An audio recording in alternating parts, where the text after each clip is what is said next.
안녕하세요. 더 YG 치과병원 교정과 원장 정민입니다. 교정 진료의 부작용 중에 치근 흡수라고 설명을 들으셨을 텐데 걱정을 많이 하시더라고요. 그래서 오늘 치근 흡수에 대해서 한번 얘기를 나눠볼까 합니다.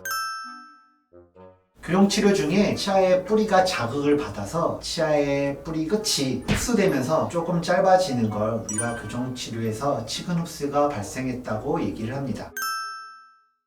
무조건은 아닙니다. 대부분의 케이스에서 치근 흡수가 거의 없이 잘 치료가 마무리되는데 아주 조금은 치근 흡수가 일어날 수 있는데 그게 치아의 건강에 문제를 일으킨다든지 사용상에 문제를 일으키는 정도는 아니고 치아 흡수가 많이 일어나서 치료를 끝까지 하지 못할 정도의 문제를 일으키면 그건 이제 부작용으로 받아들여야 할 것 같습니다.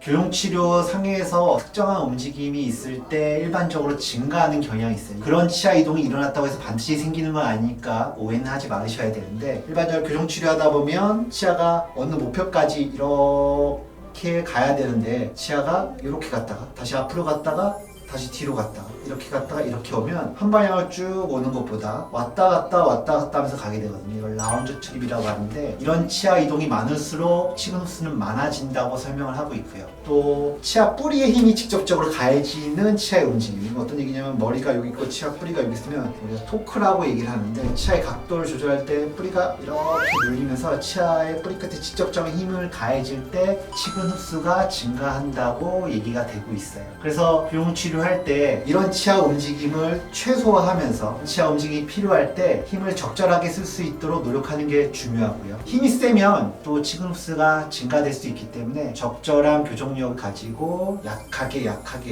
단계별로 계획적인 치아 이동을 통해서 치아가 정확한 위치로 이동될 수 있게 해주는 게 중요할 것 같습니다.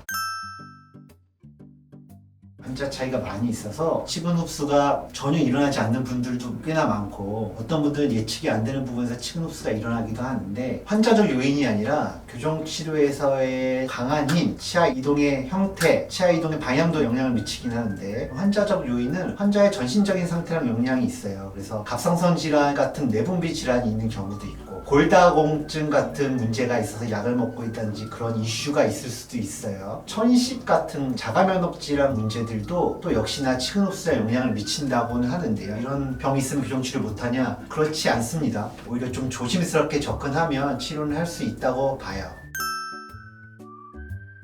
교정치료 시 맨 처음에 장치를 붙이고 철사를 넣으면 압박감이 느껴지면서 통증이 느껴집니다. 그런데 그거는 사람마다 느끼는 정도의 차이가 다 다르고 당연한 이슈이기 때문에 그 압박감이 느껴진다고 뿌리가 짧아지고 있다고 생각하진 않으셔야 돼요.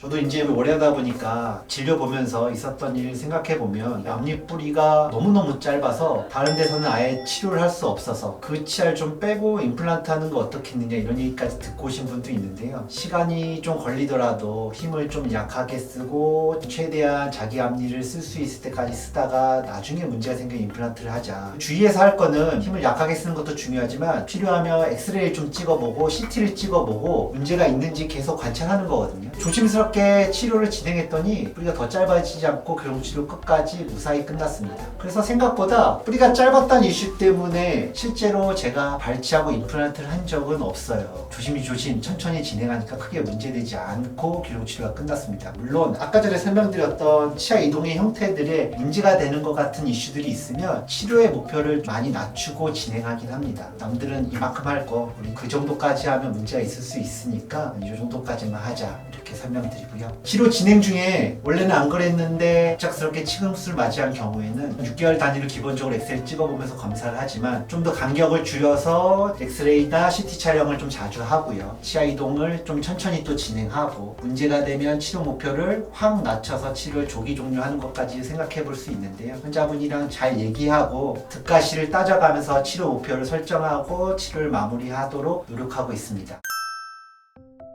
환자분이 예방할 수 있는 방법은 딱히 없을 것 같긴 한데 아까 라운드 트립이라고 치아가 왔다 갔다 하는 방식이 제일 안 좋다고 설명드렸는데 환자분들 중에 대부분이 돌출의 이슈가 있어서 치아를 넣잖아요. 이렇게 앞니로 단단하게 먹을 때 이렇게 베어서 물면 치아가 다시 앞쪽으로 이렇게 다시 앞으로 나갔다가 또 오른다 끌고 오고 있고 다시 베어 물면 앞으로. 먹을 때 앞니 사용하는 거 조금 조심해서 사용해주면 앞니가 이렇게 자꾸 앞으로 튀어나가는 방식으로 물지 않으면 조금 도움이 되지 않을까 생각되고, 그냥 원장님이 정기적으로 엑스레이 찍어보면서 문제가 생기지 않는지 관찰하고 그 문제가 생겼을 때 적절하게 조치하는 게 더 맞는 방법이라고 생각합니다. 모든 진료에는 부작용이 따르죠. 뭐 별거 아닌 것 같지만 그 부작용이 크게 느껴질 수도 있는 거거든요. 대부분의 교정 진료하는 환자들에게 치근 흡수는 그렇게 흔하게 맞이할 수 있는 부작용은 아니니까 너무 큰 걱정하지 말고 진행했으면 하고, 치근 흡수가 발생하더라고 하더라도 전부 다 나아진 상태에서 적절하게 치료를 타협하고 치료를 마무리할 수 있는 방법도 있으니까 정기적으로 잘 관찰하면서